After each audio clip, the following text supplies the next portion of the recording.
We'll see. We'll see. We 100% focus on this fight, but everything is possible. Benavidez was tired of following Canelo around, so he chose the old-fashioned way to fight him. If you got another man coming to your house, coming in your sport, whatever you want to call it, bro, and he's calling your name, he's doing the same thing you doing, he fighting, and you... He recently mocked Canelo's tendency to stay out of fights. $250 million. I mean... Would you negotiate down? No less than 200. No less than 200. Ooh. Yeah. All right, let's get 200. Hey, y'all, we got enough people in the room. Let's get the money. But you deserve it. I deserve it. Look, yes. They always ask. Bobby Dares had previously said Canelo isn't as talented as many believe, and that his best performance came after he went to the bathroom. So for me, that's why I feel like I see Canelo Alvarez and I see like he's not as good as everybody thinks. Because the best one that fought Golovkin that first time was off clenbuterol. That was the best Canelo I've ever seen, and that's why he looks so good, because he's off clenbuterol. For DavidBenavidez, facing Canelo Alvarez has been a long-held dream. Throughout this pursuit, he has always been clear about one thing. Canelo is afraid to face him. His run out of excuses. Benavidez has stated in many interviews that those who don't want to fight him can tell he looks scared. Benavidez! Benavidez!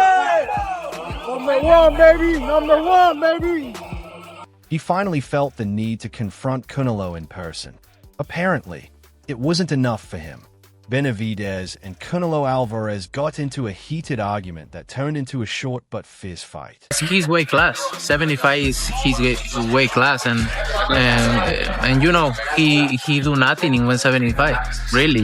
No, he's not. Benavidez has long said he is better than Canelo's past opponents, which makes it sound like a fight between them would be very tough. I faced tougher opponents than you, he told me, and you know I'll give you the fight of your life. When is he going to answer that call? Because it's his duty. He truly believes he can beat Canelo. He said, I have the skills and the power. I'm sure I can beat him. It's only a matter of time before Canelo runs out of excuses. I say, if the money is right, I mean, I always fought with everybody you asked, Golovkin, everybody you mentioned. Canelo, known for being calm and composed, has responded to Benavidez's taunts by focusing on his current challenges. His team has said they are not avoiding the fight because Canelo is focused on other opponents and will fight Benavidez when the time comes. But Benavidez sees this as just another excuse. He said Canelo was afraid of losing his good name. He is his weight class, the 175, and I don't really want to say what he's need to do to. Benavidez is confident he can beat Canelo because he thinks the Mexican boxer is not as good as people think.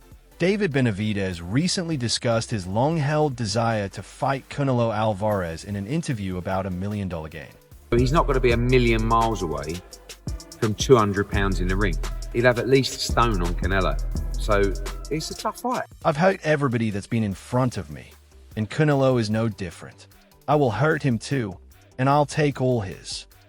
Benavidez brought up Canelo's positive test for the illegal chemical clenbuterol in 2018, an issue that still sparks debate in the boxing community. I've heard everybody that's been in front of me, and Canelo's no different. And I will hurt him too, and I'll take all his... Benavidez didn't hold back in the interview when he said Canelo was at his best when he was using drugs, and that most people don't think he is as talented as they claim. That is easy, Snake. Now we see Benavidez pushing both tensions. Right. Look how comfortable Benavidez is. The physicality from both. This comment directly questions Canelo's reputation and accomplishments. Gennady Golovkin held Canelo to a draw in their first fight, and Canelo had to fight to clear his name after testing positive for clenbuterol. He claimed that clenbuterol came from contaminated pork.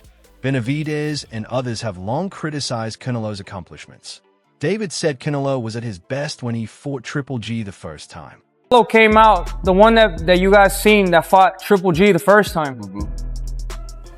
Bro, dude popped dirty for clenbuterol, bro. Why do you think the second fight didn't happen right away? That was the best Canelo I ever seen, but he was on drugs. David's comment suggests Canelo might not be as dangerous without performance-enhancing drugs. That was the best Canelo I've ever seen, and that's why he looks so good, because he was off clenbuterol. Well, that was the best Ryan Garcia I ever seen.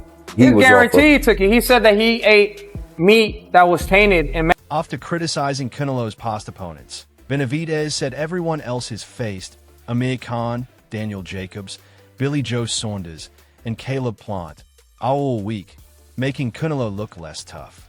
For Benavidez, making himself look like a bigger threat is important because he believes those other fights weren't as tough as he will be. DavidBenavidez is sure he can beat Canelo's recent opponents, so a fight between them is not only necessary but probable. The fight didn't happen, so for me seeing that was the best Canelo I've ever seen. But that was Canelo off steroids. Everybody else... He also disagreed with Canelo's explanation for the positive test, that he ate contaminated meat in Mexico. People have spoken to say he would have had to eat the whole cow to test positive on a piece of meat. Benavidez's doubts about Canelo's defense show the ongoing argument and suspicion surrounding the incident. Daniel Jacobs, he fought, what the f is his name? Billy Joe Saunders, Caleb Plant. These guys are all weak, bro. His comments make the contaminated meat excuse seem unlikely, further eroding trust in Canelo. For him to test positive off a piece of meat, he would have had to eat the whole cow. Let me ask you this question, though. Canelo may grow so tired of Benavidez's constant criticism and great performances that the Mexican star decides to fight him. Benavidez's plan seems to be to provoke Canelo into agreeing to a fight by questioning his honor and reputation, while fan and media pressure intensifies. Even after all this time, Canelo's image is still tarnished by the 2018 incident.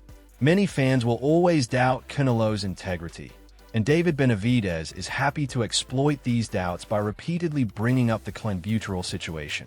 Benavidez wants to keep the argument alive and maintain public attention. His strategy calls Canelo's past into question and creates conditions for a potential fight. At the end of the day, we just want to see the best out of the best, and I want to challenge myself because I want to be the best as well. So this guy, man, I've been having the belt. I've been number now. It's a time to ask for me, right? If they want me to fight them, they need to pay. DavidBenavidez won the interim WBC title by beating Alexander Vucic on Saturday night in his first fight as a light heavyweight. This win was a major milestone, showing he could compete at a higher weight class against more experienced opponents. To the table for me.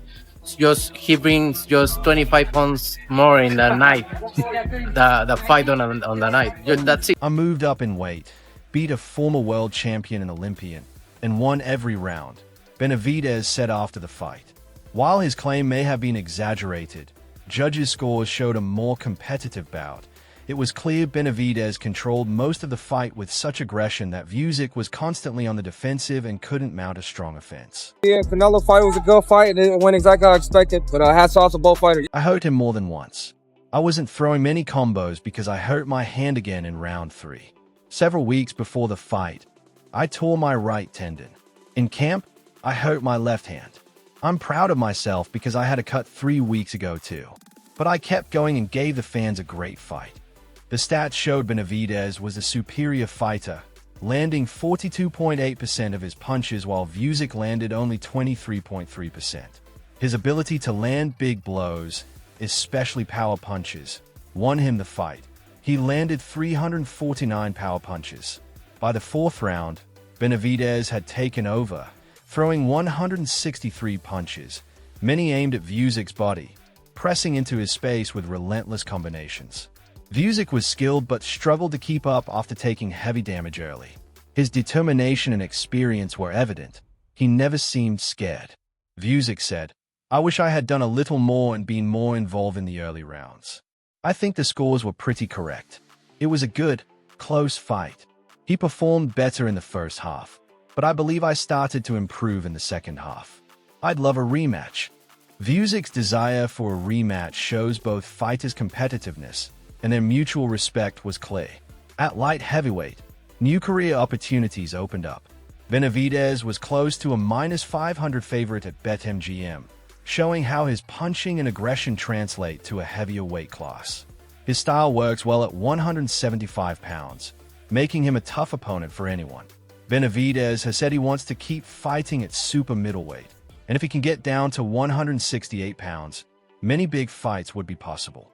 No matter who it is, I want the chance to be a 4-time world champion. Now my son, he's going to be He's gonna be world champion soon too, so in the future, so. I have defeated the fighters that others said I couldn't beat for the past 3 years. I held the title of WBC interim champion, but despite being in a favorable position, the much-awaited fight with Alvarez remained elusive. I did everything I could to make it happen, but Canelo doesn't want to fight because he knows I'll take all his titles. Benavidez stated his confidence in beating Alvarez is obvious, and he feels he's done more than enough to earn his shot. Interestingly, he refrains from overly criticizing Alvarez for the delay. Even though many fans and critics accuse Alvarez of avoiding the match, Benavidez focuses on his career. Looking ahead, he believes his in-ring actions speak louder than words. Benavidez has a major opportunity lined up. He has been named by Turki Al-Sheikh, Saudi Arabia's head of the General Entertainment Authority, as the fighter who will face the winner of October's undisputed light heavyweight showdown between Artur Beterbiev and Dmitry Bivol. This potential matchup highlights the high regard the boxing world holds for him. I can't keep thinking about what Alvarez is doing. I have done my job, and I have done it properly. I think it will happen, but I don't know when. I believe this fight is too significant to ignore. Everyone wants to see it, and I want to participate as well. I want to show the people that I'm the best in the world, but I don't know when that is going to happen. Reflecting on his goals, Benavidez mentioned his main objective has always been to prove himself as the best in whichever weight class he competes in. Since I was a little kid, I never had that thought like, oh, I want to face Canelo. My main goal is to become the best in whatever weight class I'm in. I tried to do that at 168 pounds.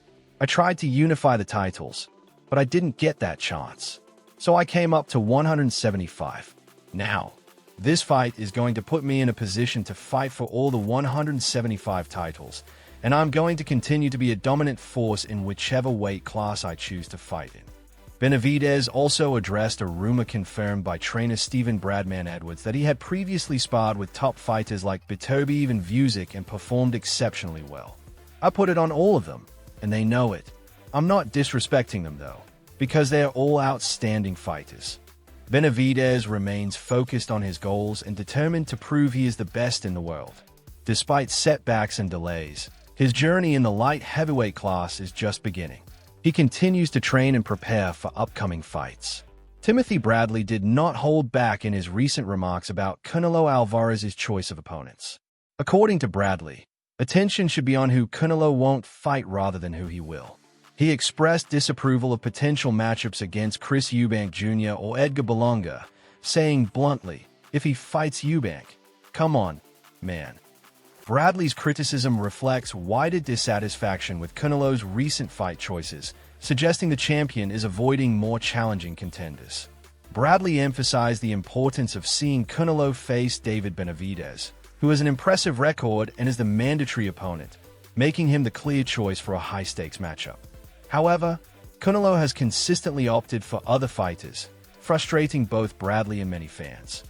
And if you being Canelo Alvarez and you have any pride in your dignity and you and your skills, I don't care.